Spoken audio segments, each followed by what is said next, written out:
Bonsoir. Plus de 30 000 éclairs en France ce jeudi, notamment dans le sud-est, ça a commencé en particulier sur la Lozère cet après-midi, avec ici de fortes rafales de vent qui ont fait des dégâts sur la commune de Langogne. Des orages qui se sont ensuite renforcés en se décalant en direction du sud-est du Massif central. Ici nous sommes à Saint-Chamond dans le département de la Loire, avec, vous le voyez, des chutes de grêle abondantes, mais aussi des inondations qui ont été observées. La grêle qui est tombée en grande quantité. La mairie a même dû employer les chasse-neige pour dégager certaines rues. Et puis ces orages ont continué leur route en direction du Lyonnais. Ici nous sommes du côté de Saint-Symphorien d'Ozon, avec, vous le voyez, cette structure supercellulaire très impressionnante, un Arcus avec également des impacts de foudre immortalisés par Romain Weber, des orages qui ont gagné ensuite le département de l'Isère, comme ici à Beaurepaire, avec d'importantes chutes de grêle qui ont été observées.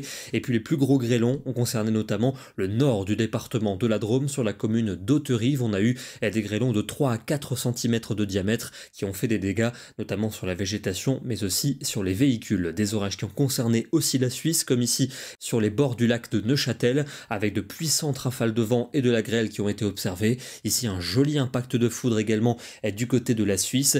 Et puis c'est en fin de journée qu'on a eu des orages particulièrement violents dans le département des Hautes-Alpes, à Gap. On le voit ici, l'arrivée d'une supercellule avec ce rideau de précipitations exceptionnellement dense. C'était tout simplement des chutes de grêle très abondantes. On le voit ici avec ces images qui sont vraiment très impressionnantes. Des chutes de grêle qui sont tombées durant plusieurs minutes, qui ont recouvert totalement les sols. Des grêlons qui ont fait des dégâts, qui ont haché la végétation en particulier. Les rues de la ville ont été recouvertes par cette grêle. On a eu aussi des inondations de caves avec pas mal d'interventions des pompiers, et les communes voisines de Gap n'y ont pas échappé, comme on le voit ici avec cette photo prise du côté de Romel. Et puis les orages ont terminé et du côté de la Provence, d'abord sur le Vaucluse avec à Carpentras 43 mm de pluie tombée en l'espace d'une heure, et des inondations qui se sont produites dans certaines parties de la commune. La bonne nouvelle, c'est que cet épisode est en train de se terminer, et demain il y aura le retour au calme pour le sud-est. Alors encore des averses tout de même entre le nord des Alpes et les Vosges, avec même des coups de tonnerre locaux pour la Suisse, et de la neige au-dessus de 2300 mètres dans les Alpes. En Méditerranée, du soleil et un vent assez sensible, pas mal de nuages encore pour les régions centrales, mais ça va s'éclaircir en cours d'après-midi. Un soleil même très franc pour les régions du sud, avec du vent entre Corse et continent. Au nord et à l'est, ça reste variable avec quelques averses résiduelles, voire un coup de tonnerre en direction des Vosges et de l'Alsace, et ce risque disparaît en soirée avec des conditions lumineuses pour la plupart des régions. Les températures seront bien fraîches au petit matin, baisse généralisée, seulement 9 degrés pour Rennes et pour Alençon, 10 degrés à Nantes ou encore à Poitiers. Ça reste doux pour la Côte d'Azur, 20 degrés à Nice, et pour l'après-midi, c'est un peu juste pour la saison, seulement 19 degrés prévus à Besançon ou encore du côté de Cherbourg. Il fera 20 degrés en Lorraine, 20 degrés également pour Clermont-Ferrand. C'est plus agréable sous le soleil du midi, avec 25 degrés pour les Landes, et on ira jusqu'à 28 degrés à Perpignan et 29 à Bastia. Le week-end va débuter par un très beau samedi, du soleil quasiment partout, quelques nuages élevés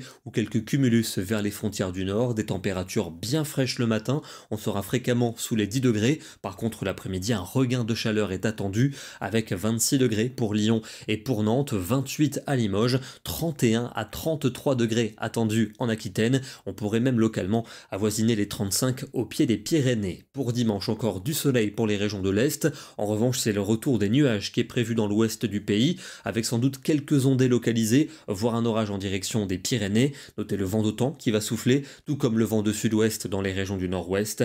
Des températures qui vont grimper dans le nord du pays, 28 degrés prévus à Lille ainsi qu'à Bruxelles. Ça commence à reculer en revanche par l'ouest, notamment en Aquitaine, où il ne fera plus que 26 degrés après les fortes chaleurs de la veille. Des conditions plutôt mitigées pour lundi, avec quelques ondées, voire quelques coups de tonnerre des Pyrénées aux frontières de l'Est. Ailleurs, un ciel variable, température encore très correcte.